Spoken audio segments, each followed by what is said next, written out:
आज इस महत्वपूर्ण क्षणों में मैं आपके सामने उस दुर्लभ, गोपनीय और महत्वपूर्ण दुर्लभोपनिषद के श्लोकों की चर्चा करना चाहूंगा जो समस्त उपनिषदों में अद्वितीय और श्रेष्ठ है। ऋषियों ने इस बात को स्वीकार किया है कि जहां दुर्लभोपनिषद की चर्चा होती है वहीं पवित्रता का वातावरण बन जाता है। जहां दुर्लभोपनिषद के श्लोक का उच्चारण होता है वहीं जीवन में प्रसन्नता और आनंद, आह्लाद और खुशी छलकने लग जाती है। और जहां दुर्लभोपनिषद के पदों को, श्लोकों को गेय अवस्था में कोई गाता है, सुनता है, श्रवण करता है, मनन करता है, चिंतन करता है, वह स्वतः साधक बन जाता है, स्वतः सिद्ध बन जाता है। समस्त सिद्धियां स्वतः उसके सामने उपस्थित हो जाती हैं। उसको साधना करने की विशेष आवश्यकता नहीं होती। इसलिए नहीं आवश्यकता होती कि ये श्लोक अपने आप में दिव्य और चैतन्य है। इन श्लोकों की रचना ही इस प्रकार से हुई है कि सुनने वाले के हृदय पर, प्राणों पर, देह पर, चैतन्यता पर प्रहार करती हैं, प्रभाव डालती हैं और उसके सारे शरीर को साधनामय बना देती हैं। इसीलिए शास्त्रकारों ने कहा है कि वास्तव में वे अत्यंत सौभाग्यशाली व्यक्ति होते हैं जिनके घर में दुर्लभोपनिषद होता है। वास्तव में उनके पुण्य उदय होते हैं जब वे दुर्लभोपनिषद की चर्चा करते हैं। वास्तव में उनके पूर्वजों का पुण्य उसके जीवन में अवतरित होता है जब दुर्लभोपनिषद के श्लोकों को बोलता है, उच्चारण करता है।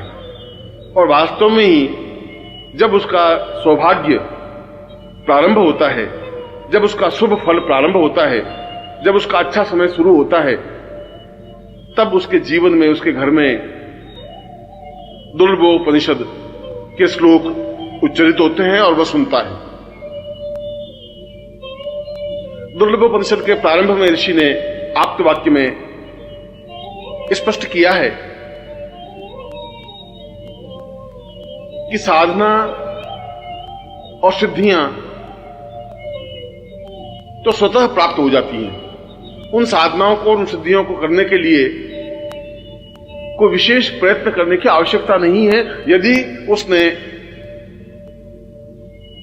दुर्लभोपनिषद को सुना हो, पढ़ा हो, उच्चरित किया हो और नित्य श्रवण किया हो।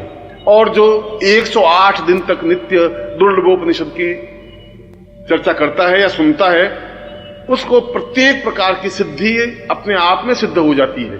वह चाहे महाकाली हो, वह चाहे महाकाली हो, महालक्ष्मी हो, भैरव हो, यक्ष हो, गंधर्व हो, किन्नर हो, देवता है और किसी प्रकार की साधना या सिद्धि हो।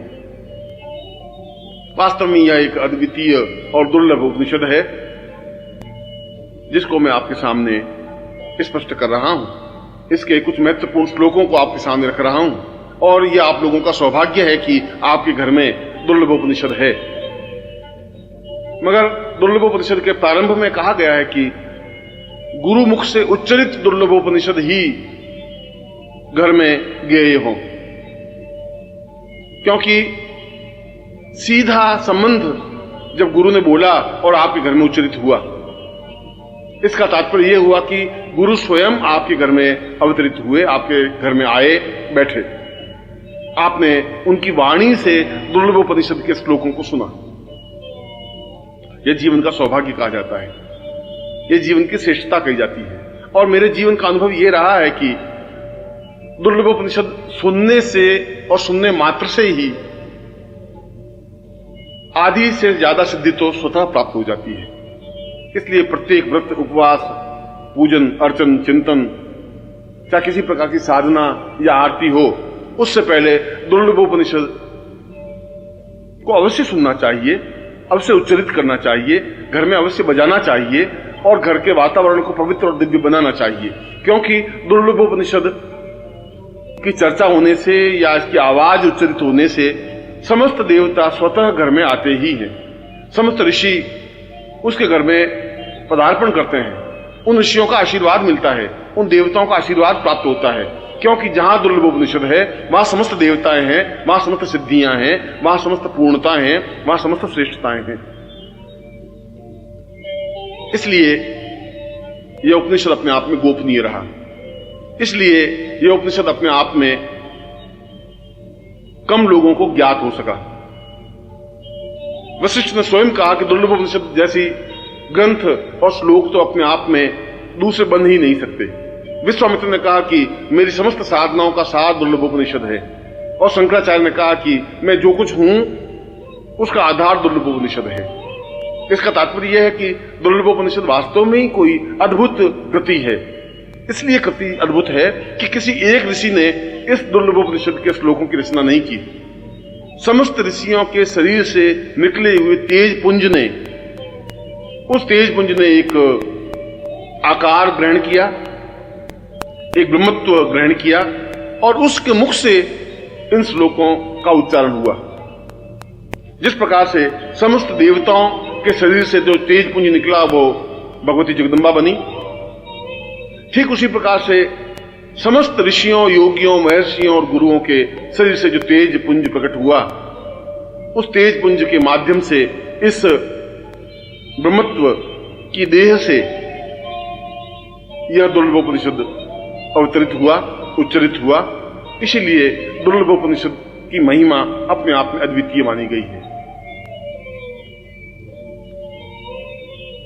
दुर्लभोपनिषद अपने आप में गुरु चिंतन है, गुरु मनन है, और जहां हम गुरु शब्द का उच्चारण करते हैं वहां समस्त तीर्थों का उच्चारण करते हैं। जहां गुरु शब्द हमारे ओठों से निकलते हैं वहां समस्त देवताओं का उच्चारण होता है।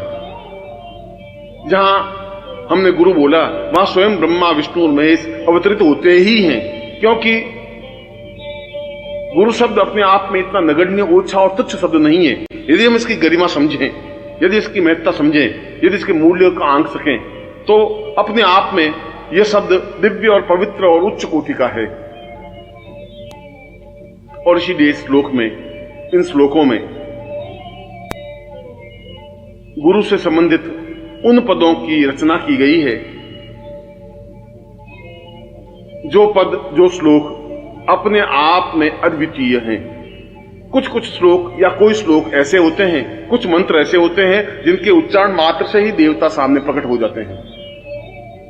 ये श्लोक भी वैसे ही हैं। इनके उच्चारण मात्र से ही समस्त देवता स्वयं उच्चारण करता व्यक्ति के सामने उपस्थित होते ही हैं, दृश्य अदृश्य रूप में। समस्त ऋषि, गंधर्व, यक्ष, किन्नर उसके सामने खड़े होते हैं हाथ बांध करके, क्योंकि वहां पर दुर्लभोपनिषद का उच्चारण होता है, क्योंकि वहां दुर्लभोपनिषद को सुना जाता है।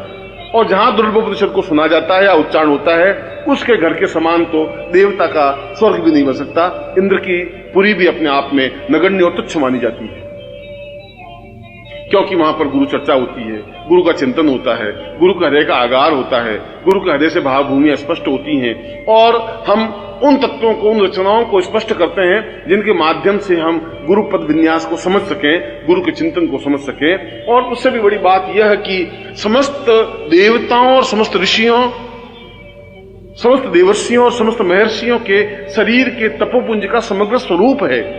इसलिए ये श्लोक सामान्य किसी मनुष्य या देवता का बनाया हुआ नहीं है, किसी ऋषि या यक्ष का बनाया हुआ नहीं है। ये तो अपने आप में एक अद्वितीय चिंतन है, अद्वितीय भावभूमि है, अद्वितीय श्रेष्ठता है। और मैं आज पहली बार उन महान और अद्वितीय श्लोकों को उच्चारण कर रहा हूं, जिससे कि आपका जीवन पवित्र हो सके, दिव्य बन सके, आप सही अर्थों में साधक बन सकें, आप सही अर्थों में पूर्णता प्राप्त कर सकें, आपके घर में पवित्रता का वातावरण बन सके, आपके घर में सुख सौभाग्य आ सके, आपके जीवन की दरिद्रता मिट सके, आपके जीवन के कष्ट और अभाव दूर हो सके, आपके परिवार में एक श्रेष्ठ वातावरण बन सके और समस्त देवता आपके घर में निवास कर सके, समस्त ऋषि आकर के आपको आशीर्वाद दे सके, और आपके घर के संताप, आपके घर के दुख, आपके घर की परेशानियां, आपके घर की चिंताएं दूर होकर के आप जीवन में पवित्रता और श्रेष्ठता अनुभव कर सकें, और जीवन में वह सब कुछ प्राप्त कर सकें जो आपके जीवन का लक्ष्य है, जो आपके जीवन का ध्येय है, जो आपके जीवन का उद्देश्य है। और आप जब इन श्लोकों को सुने बजाएं, अनुभव करें या उच्चारण करें, तब अत्यंत पवित्र और दिव्य भाव मन में लाकर के अपने सामने प्रत्यक्ष या चित्रमय गुरु के दर्शन करके, उनको पूजा करके, उनकी अर्चना करके, उनके प्रति प्रणम्य होकर के, साष्टांग दंडवत करके अपने आप को गुरु के हृदय से जोड़ते हुए इन श्लोकों को सुने, इन श्लोकों को कानों के माध्यम से अपने हृदय पर, प्राणों में, चेतना में उतारें। घर के समस्त वातावरण में इन श्लोकों का गुंजरण करें। अपनी पत्नी, पुत्र, पुत्रवधुएं, घर के परिवार के सदस्य इनको सुने और उनका जीवन भौतिकता से कट करके एक पवित्र बन सके, एक दिव्य बन सके, एक चेतना में बन सके, एक सुसंस्कारित बन सके, बच्चों में अच्छे संस्कार आ सके, बड़ों के प्रति आदर सम्मान उनके हृदय में आ सके, उनके घर में देवता खेल सके, गणपति, शिव, विष्णु, ब्रह्मा, इंद्र, मरुदगण सभी उनके घर में स्थायी निवास कर सकें, लक्ष्मी और अटूट लक्ष्मी का निवास उसके घर में हो सके।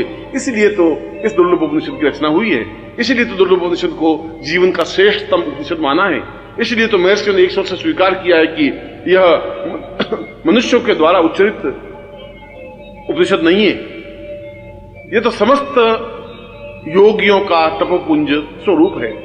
और मैं उन्हीं श्लोकों को आपके सामने उच्चारण कर रहा हूं, उच्चरित कर रहा हूं।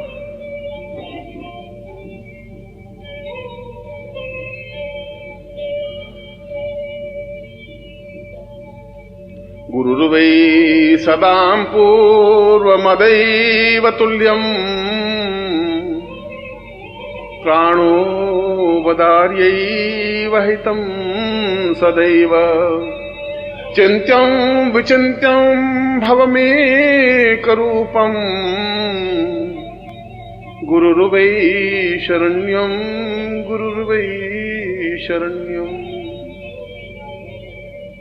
मैं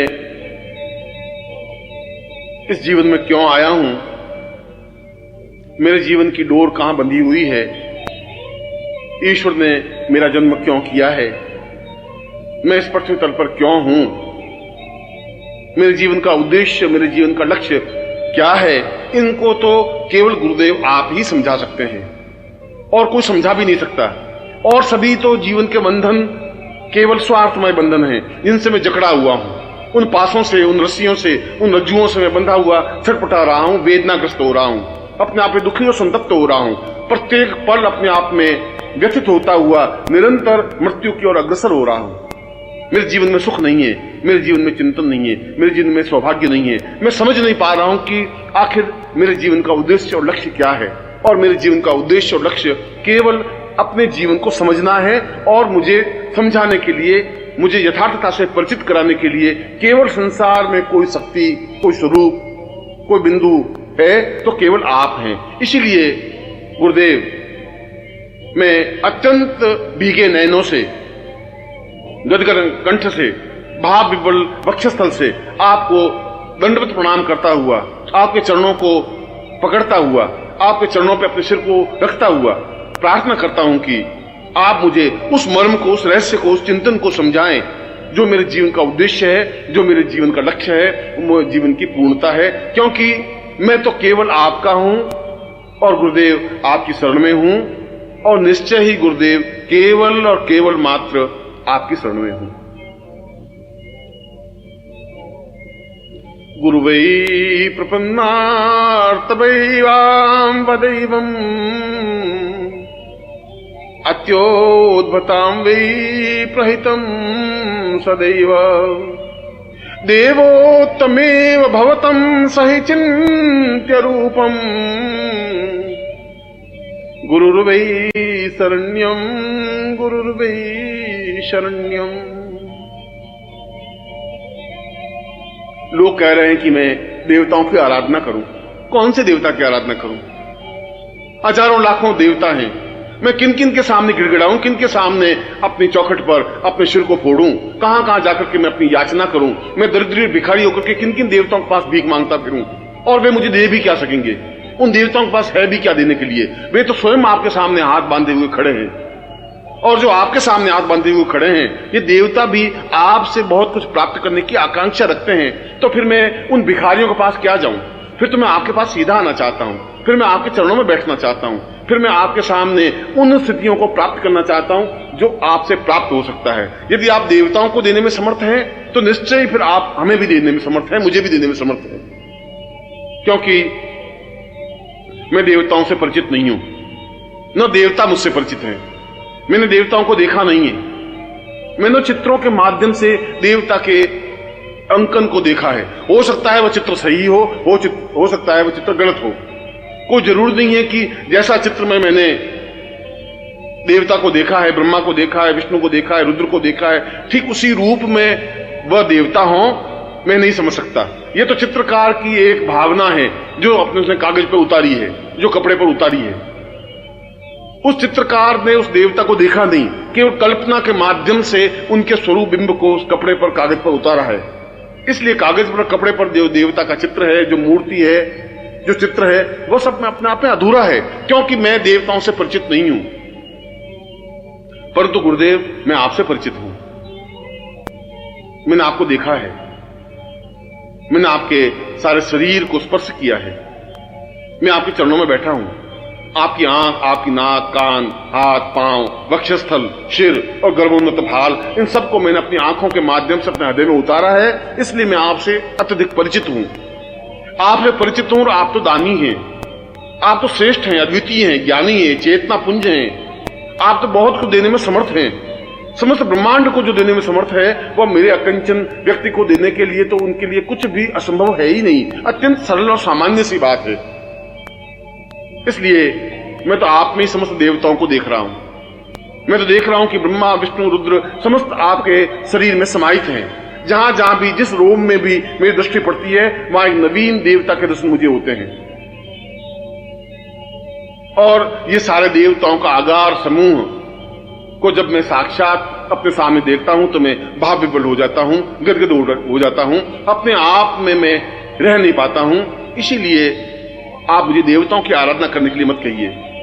मैं देवताओं की आराधना चाहता भी नहीं हूं। मेरे सामने तो प्रत्यक्ष देवता है, सशरीर देवता है, चैतन्य पुंज देवता है। फिर इस जीवित जागृत देवता को छोड़ करके उन पाषाण मूर्तियों को और चित्रों को पूजने से क्या होगा?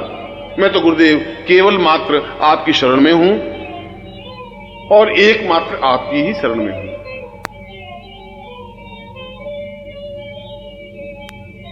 सतं वै सदान्नं देवालयो वै प्रातोर्भवे वै सहितं नदीर्वै पूर्तं परां पूर्णमदैव रूपं गुरुर्वै शरण्यं गुरुर्वै शरण्यं। और मैं काशी और कांची, हरिद्वार और मथुरा तीर्थ स्थलों पर जाकर के भी क्या कर लूंगा? उस गंगा में बार बार डुबकी लगाने से भी क्या हो जाएगा? अगर गंगा में डुबकी लगाने से पवित्र और दिव्य बन जाता तो सारी मछलियां अपने आप में पवित्र और दिव्य बनी हुई हैं, सारे मेढक अपने आप में पवित्र और दिव्य हैं। यदि काशी में रहने से ही जीवन की पूर्णता प्राप्त हो जाती है तो वहां श्वान और खर, कुत्ते और गधे बहुत घूमते हैं, वे सभी अपने आप में पवित्र दिव्य आत्मा बन जाते हैं। वहां जाने से कुछ नहीं हो सकता, वहां कुछ संभव है ही नहीं। उन देवालयों में तो एक पत्थर की मूर्तियां हैं जो बोल नहीं पाती, जो मेरी बात सुन भी नहीं पाती। उन पत्थरों को मैं कहने से अपने सिर को फोड़ने के बराबर है। वे मेरी बात नहीं सुन पाते, मैं अपनी बात उन तक नहीं पहुंचा सकता, क्योंकि पत्थरों को कहने से कोई लाभ नहीं होता। मेरे लिए हरिद्वार और मथुरा, काशी और कांची अपने आप में नगण्य हैं। मैं तो आपको और आपकी देह को पूर्ण रूप से देवालय मानता हूं। पूरा मंदिर है यह जो मेरे सामने है, और यह मंदिर जो आपकी देह है, यह मंदिर के रूप में है, जो जीवित और जागृत मंदिर है, चैतन्य मंदिर है, चलता फिरता मंदिर है, बोलता हुआ मंदिर है, वाचाल मंदिर है, अपने आप में आशीर्वाद देता हुआ मंदिर है। आपके दोनों पैर इस देवालय के स्तंभ हैं। अच्छे स्तंभों पर यह मंदिर टिका हुआ है। और इन स्तंभों पर जो मूर्ति स्थापित है आपके प्राणों की, आपके हृदय की, आपकी चेतना की, वह आपका हृदय स्थल अपने आप में गर्भगृह है।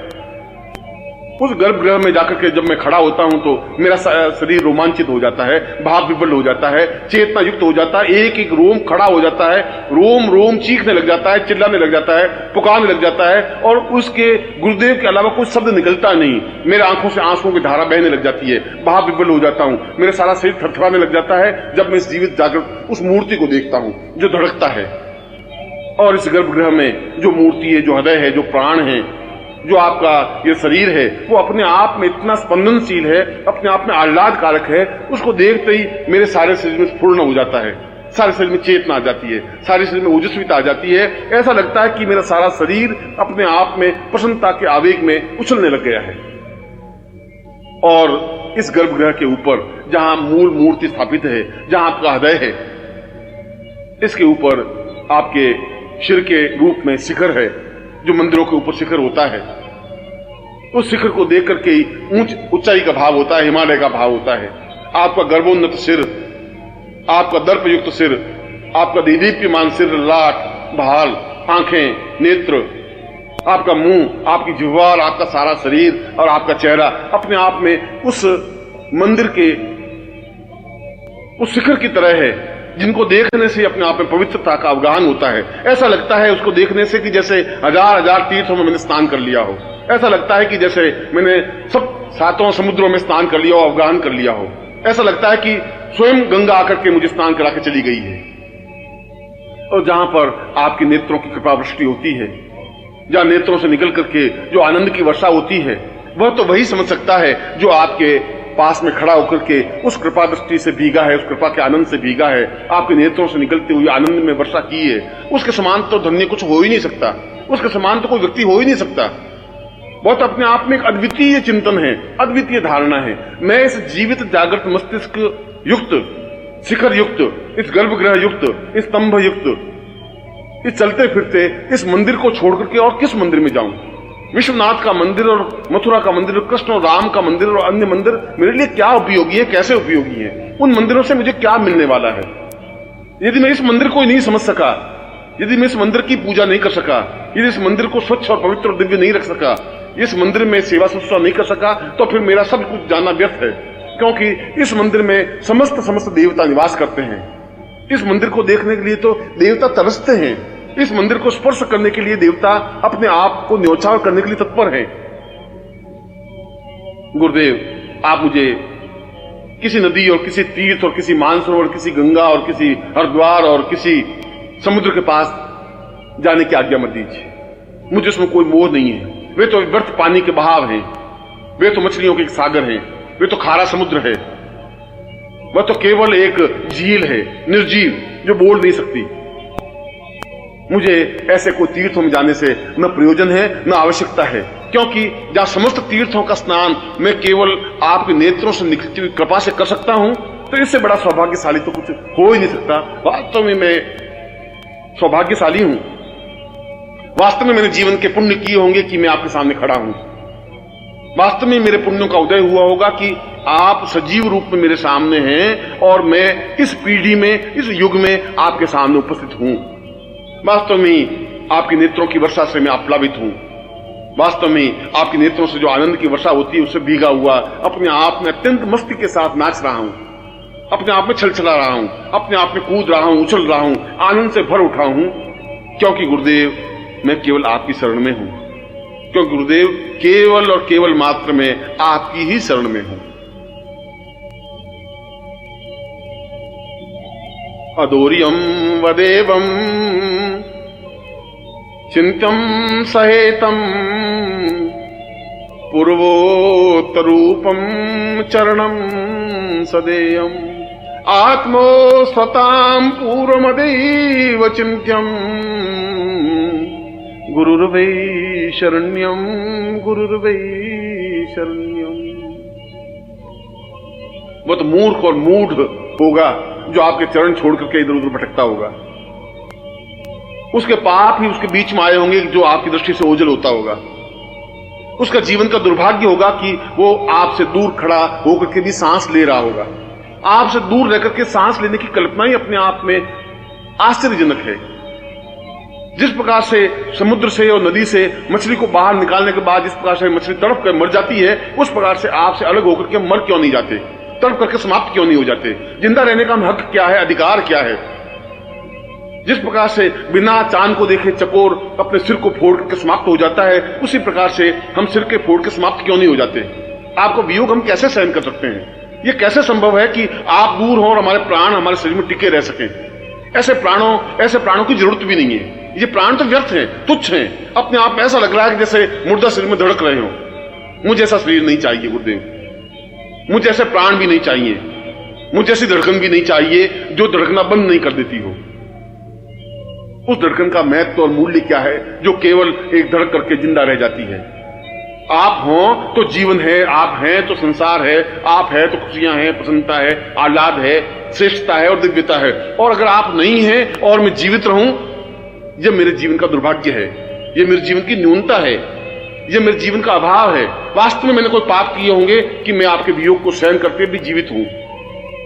वास्तव में मेरे जीवन के दुर्भाग्य होंगे कि आप नहीं हैं और मैं सांस ले रहा हूं।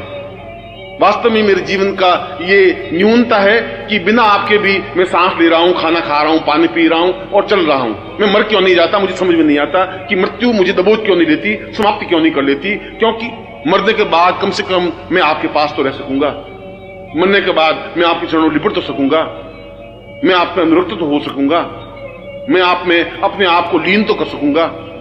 क्योंकि जहां पर भी मेरी मृत्यु हो, वहां से मेरी राख, मेरे देह की राख उड़ करके आपके चरणों में गिरे और उस राख पर आपके पांव पड़े।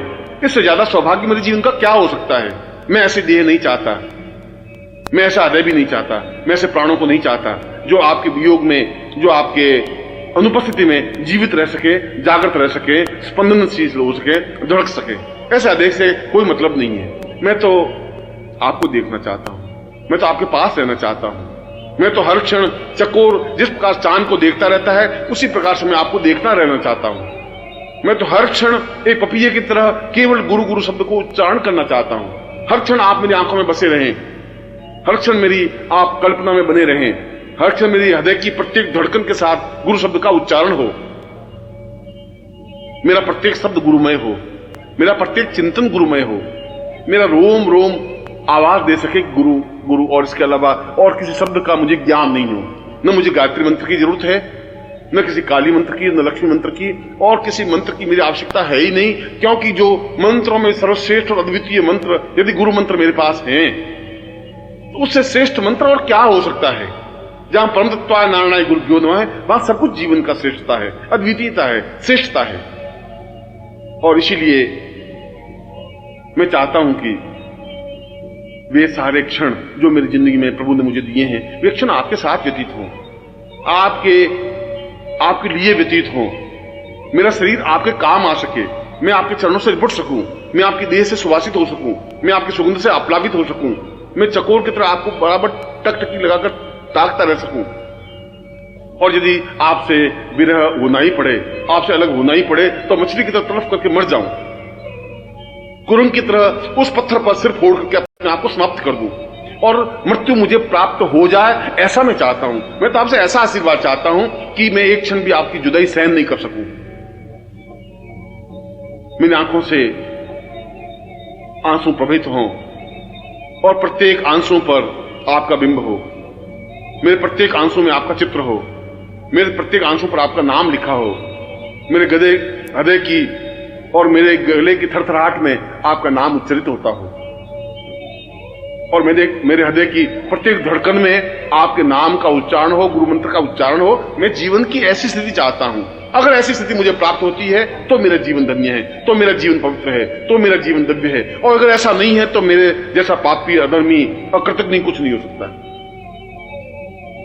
आप मुझे आशीर्वाद दें तो मुझे ऐसा आशीर्वाद दें, आप मुझ पर कृपा करें तो ऐसी कृपा करें कि मैं हर क्षण आपके पास रह सकूं, आपकी वाणी को सुन सकूं, आपके शब्दों को अपने हृदय में उतार सकूं। मैं एक टक आपको ही देखता रहना चाहता हूं, मैं एक टक आपको अपनी आंखों के माध्यम से पी लेना चाहता हूं, मैं एकटक आप में समाहित हो जाना चाहता हूं, एक रस हो जाना चाहता हूं, आप में लीन हो जाना चाहता हूं, क्योंकि गुरुदेव मैं आपकी शरण में हूं और केवल मात्र आपकी शरण में हूं। मैं आपको दुर्लभोपनिषद के कुछ श्लोकों को सुना रहा था, उच्चारित कर रहा था। उन ऋषियों के पुंज ने दुर्लभोपनिषद में अत्यंत गर्वित होकर के कहा है, चैतन्य रूपम अपरम सदैव प्राणोदवेवं चरणं सदैव सतीर्थो सदेवं भवतं वदैवं गुरुर्वै शरण्यं गुरुर्वै शरण्यं। और लोगों ने अनुभव किया हो या नहीं किया हो, मगर मैं तो आपके शरीर का एक हिस्सा हूं, एक शरीर का पार्ट हूं, एक शरीर का एक अंग हूं। मैंने अनुभव किया है कि आप हिमालय से भी महान, गर्वयुक्त और सागर से भी समान विशाल हैं। सागर आपके सामने बहुत तुच्छ है, नगण्य है। हिमालय बहुत बौना है। आपका गर्वोन्नत भार हिमालय से भी बहुत ऊंचाई की ओर उठा हुआ है। और जब मैं अपना सिर उठा करके ऊंचाई की ओर देखता हूं तो मेरी आंखें चौंधिया जाती हैं। मैं समझ नहीं पाता हूं कि इतना अद्वितीय श्रेष्ठतम इस गर्वोन्नत भाल को मैं अपनी आंखों के माध्यम से कैसे समाहित कर सकूंगा। मैं जब आपके वक्षस्थल को देखता हूं तो ऐसा लगता है कि जैसे पूरा समुद्र हिलोरे मार रहा हो, ठाठे मार रहा हो।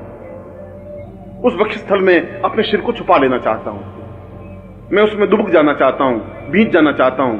आप मुझे बाहों के घेरे में बांध लें, अपने सीने से भींच लें, इतना भींच लें कि मैं आपके शरीर में, आपके हृदय में, आपके सीने में, आपके वक्षस्थल में प्रवेश कर लूं, उसमें घुस जाऊं, उसमें अपने आप को समाहित कर लूं, अपने एकाकारिता को कर लूं, अपने आप को समाप्त कर दूं।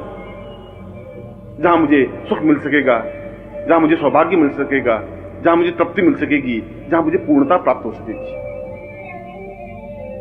और जब मैं आपके संपूर्ण शरीर को देखता हूं तो मेरे सामने समस्त ब्रह्मांड साकार हो जाता है। और शरीर को जब मैं भाव विवल होकर देखता हूं तो कहीं मुझे ब्रह्मलोक दिखाई दे रहा है, कहीं मुझे विष्णुलोक दिखाई देता है, कहीं मुझे रुद्रलोक दिखाई देता है।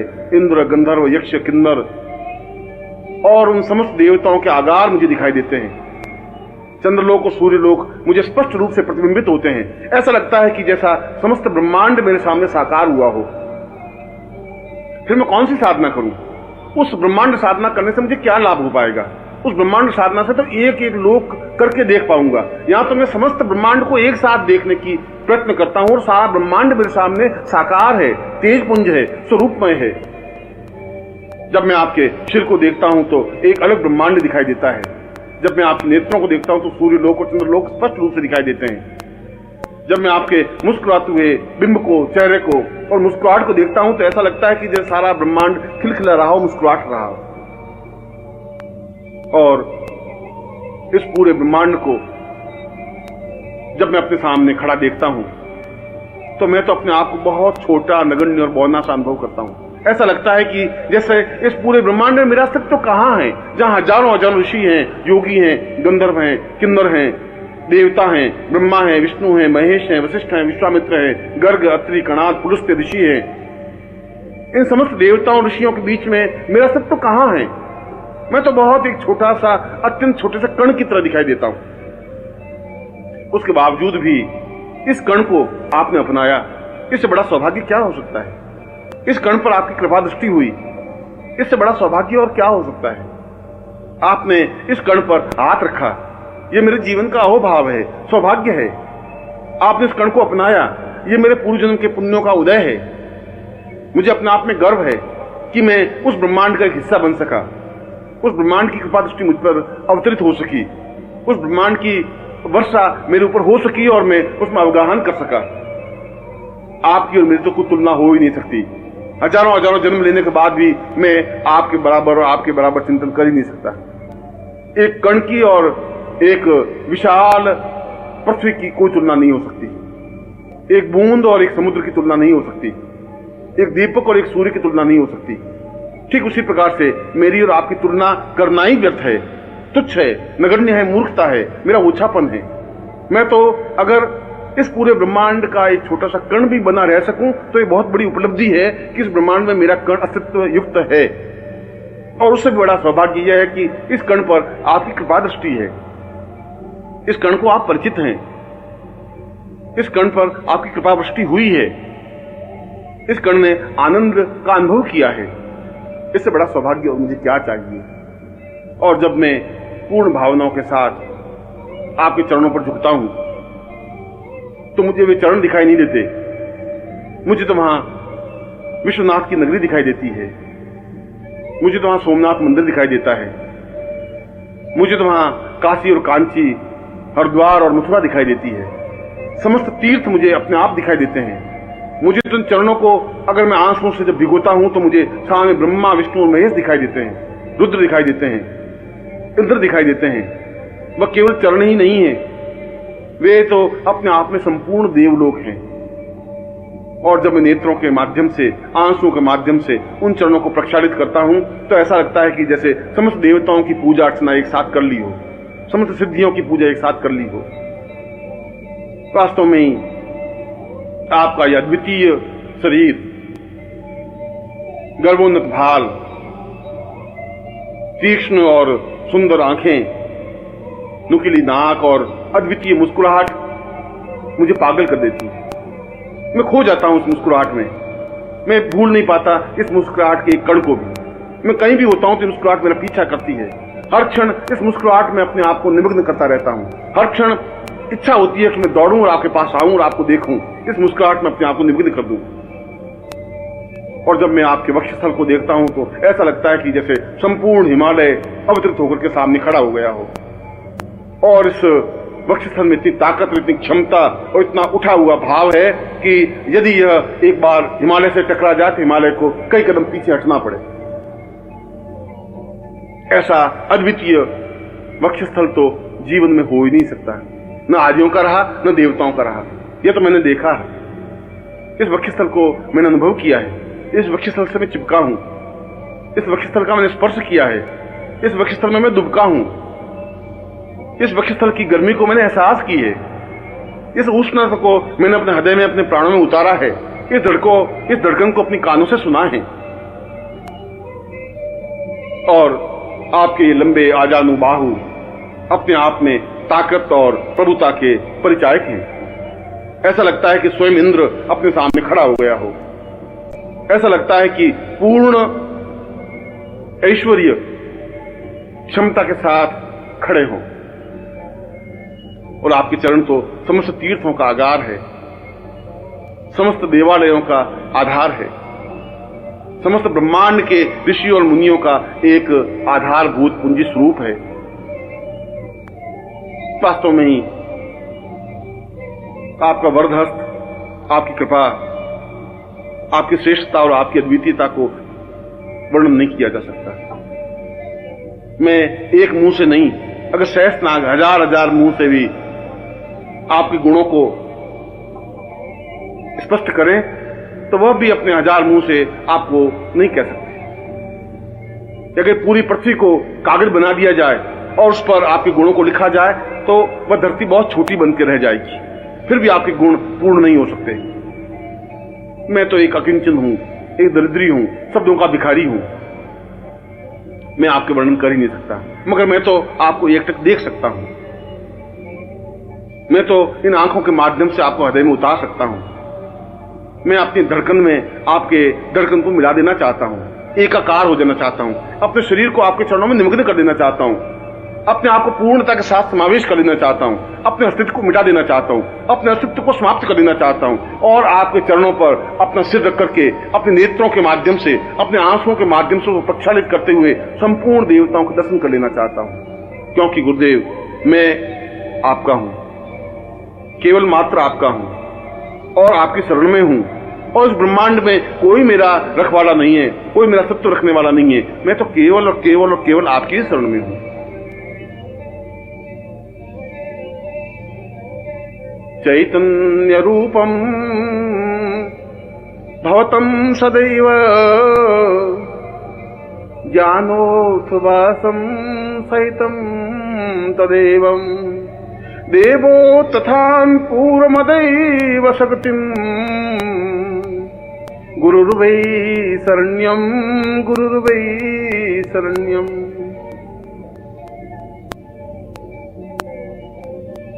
इस विश्व में, ब्रह्मांड में जितनी भी शक्तियां हैं,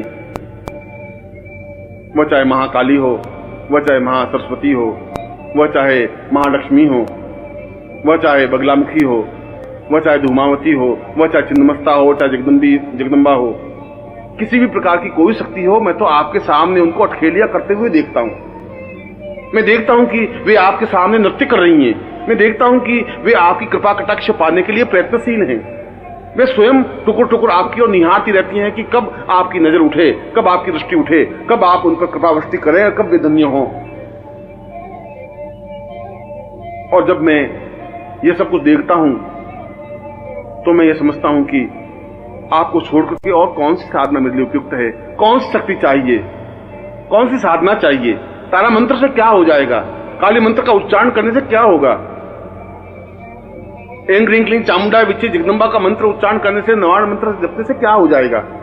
ये सब तो मैं आपके सामने नृत्य करते हुए देख रहा हूं।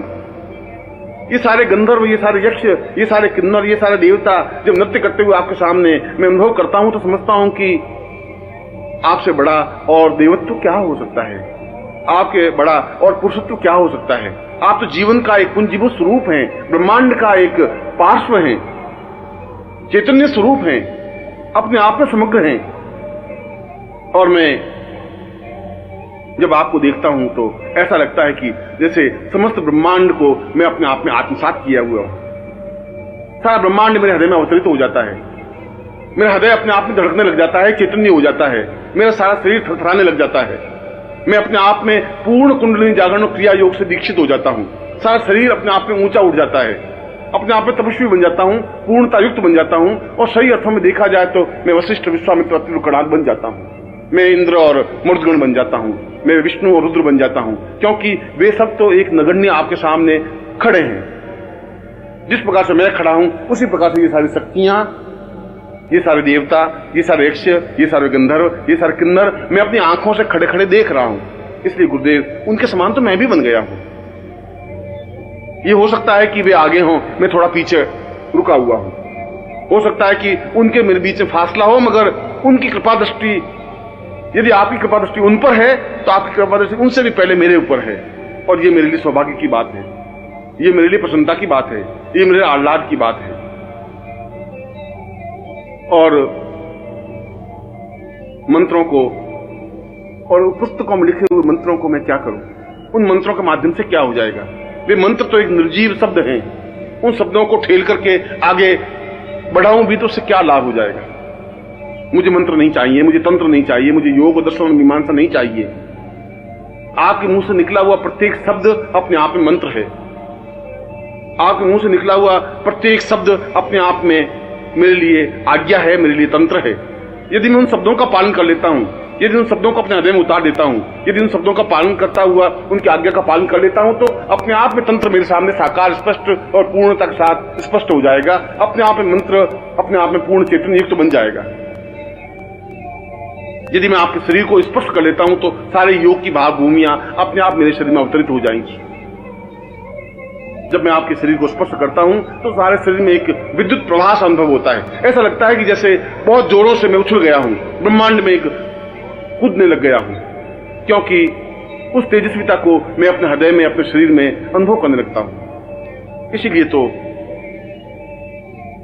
मुझे न मंत्र की आवश्यकता है, न तंत्र की, न दर्शन की, न योग की, न मीमांसा की, न किसी प्रकार की साधना की, न किसी प्रकार की सिद्धियों की। मैं सिद्धियों को लेकर क्या करूंगा जब मेरे जीवन की पूर्णता, मेरे जीवन का उद्देश्य, मेरे जीवन का लक्ष्य आपके चरणों में अपने आप को मिटा देना है, अस्तित्वमय बना देना है।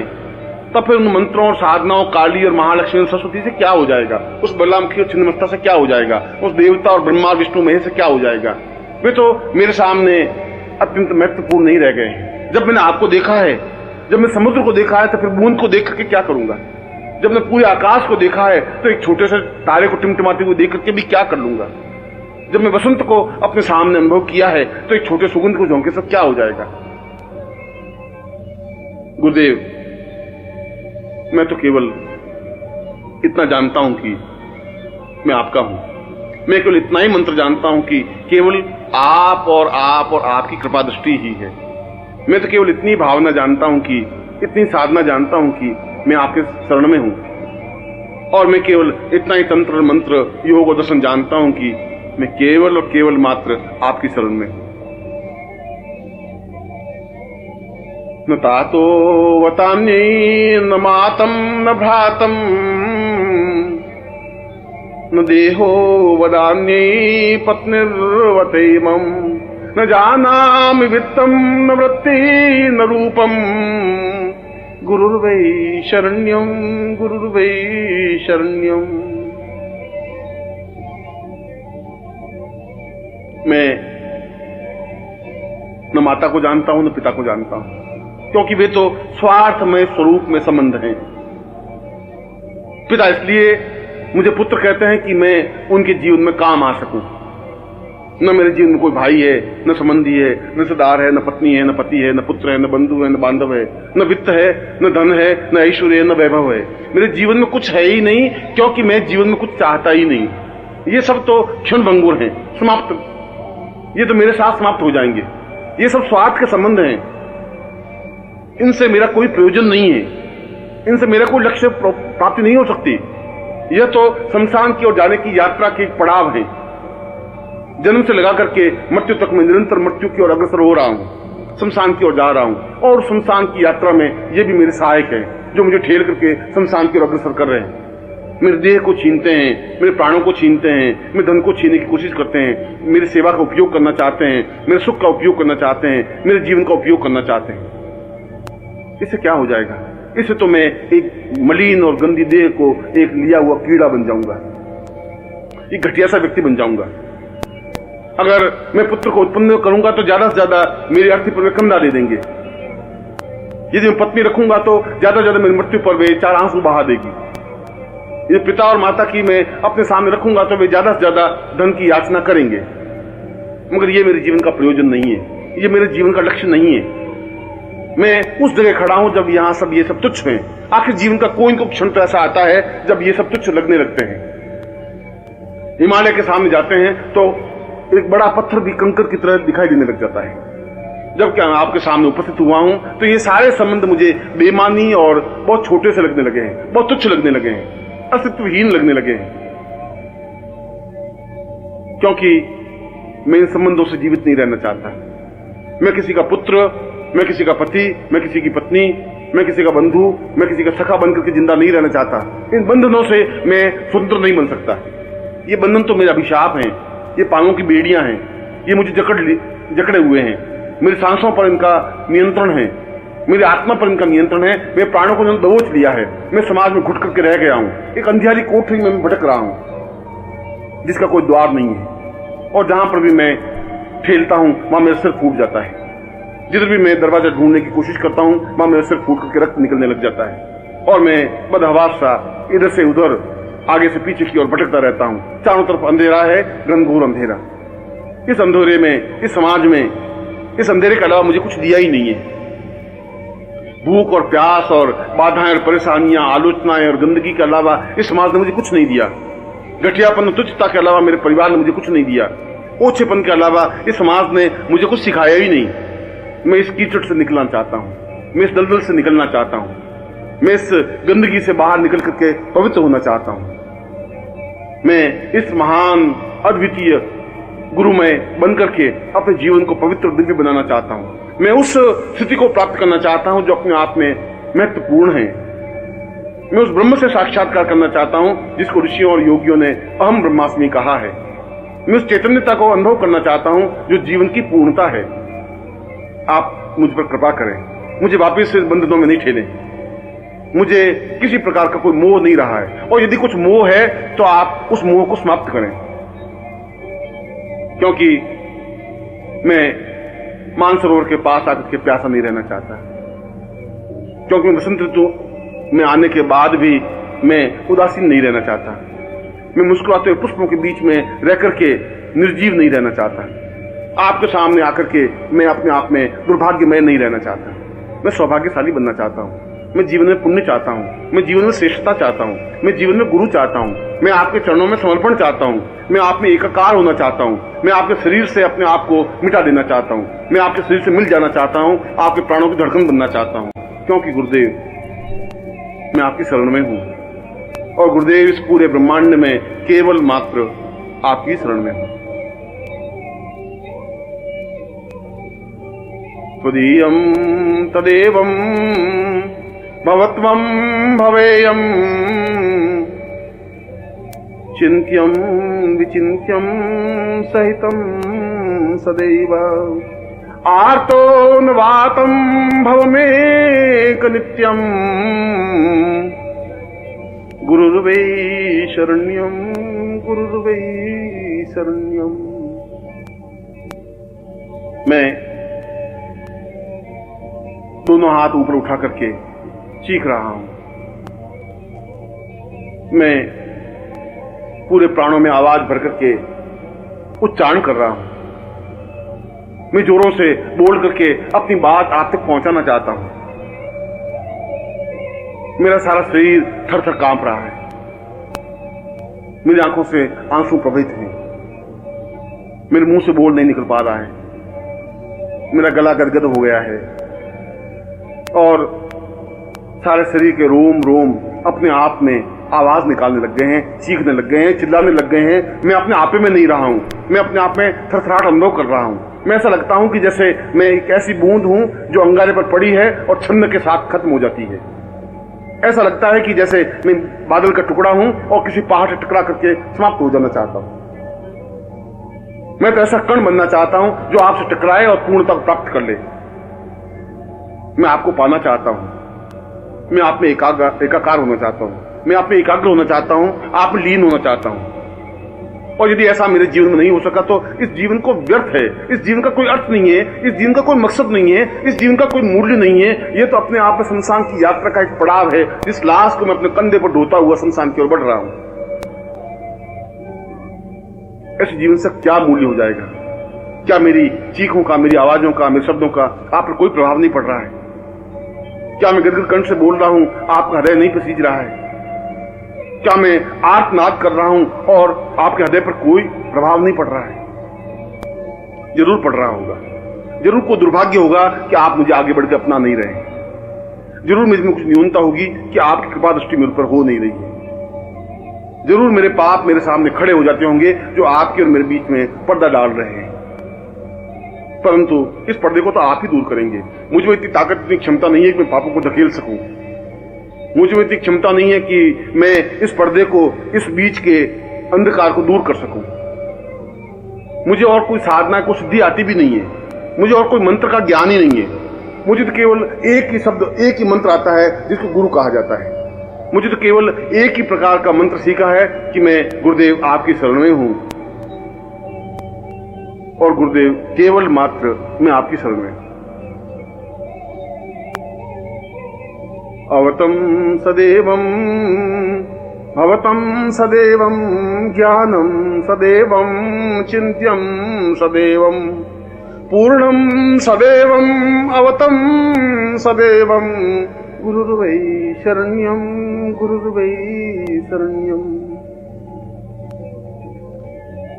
कई कई जन्मों से आपका मेरा साथ रहा है। कई कई जन्मों से आपने मुझे झकझोर करके सही रास्ते पर खड़ा किया है। कई कई जन्मों से आपने मेरे हृदय को टहोक करके आगे बढ़ने की ओर प्रेरित किया है। हर बार आपने मुझे समझाया है। हर बार आपने मुझे चेतना दी है। हर बार मेरे प्राणों को जागृत किया है। हर बार मुझे चेतना और समझ और ज्ञान और बुद्धि और विवेक दिया है। हर बार आपने मुझे यह बताया है कि जीवन की पूर्णता क्या है। और उसके बावजूद भी मैं अज्ञानी हूं, बुद्धि से ग्रस्त हूं। बुद्धि मेरे ऊपर हावी है। आप को मैं समझ नहीं पा रहा हूं। इसलिए समझ नहीं पा रहा हूं कि आप हर क्षण बदल जाते हैं। हर क्षण एक नवीन स्वरूप मेरे सामने खड़े हो जाते हैं। इतने इतने रूप आप मेरे सामने खड़े कर लेते हैं कि मैं एक स्वरूप को पकड़ता हूं तो फिर दूसरा स्वरूप सामने आता है, दूसरे स्वरूप को पकड़ता हूं, तीसरा, चौथा और पांचवा स्वरूप सामने आ जाता है। मैं नहीं समझ पा रहा कि कौन से स्वरूप को मैं समझूं। मैं अज्ञानी हूं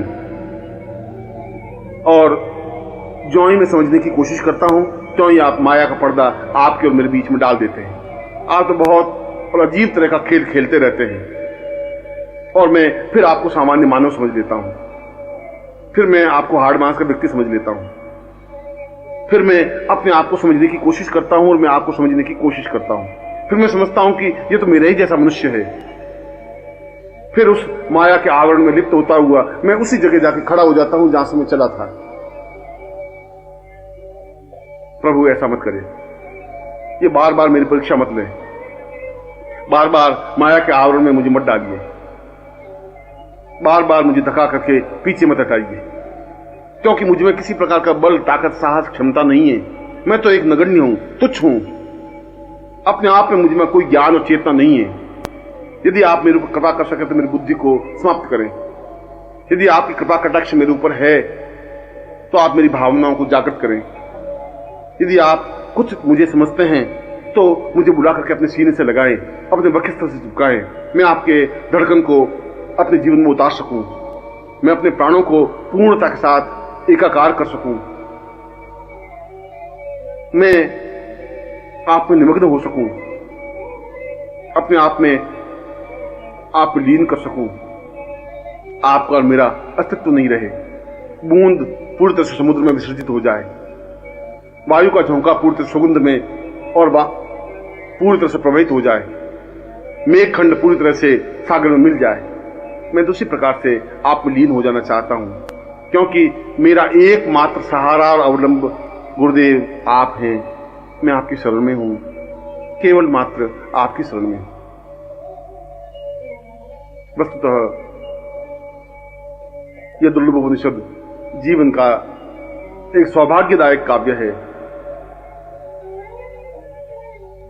मैं आपको हृदय से आशीर्वाद देता हूं कि आप अपने जीवन में गुरुमय हो सकें, गुरु में निमग्न हो सकें, अपने जीवन को विसर्जित करते हुए पूर्णत्व को प्राप्त कर सकें और जीवन में वह सब कुछ प्राप्त कर सकें जो इस दुर्लभ उपनिषद में स्पष्ट किया है। मैं आपको ऐसा ही आशीर्वाद दे रहा हूं।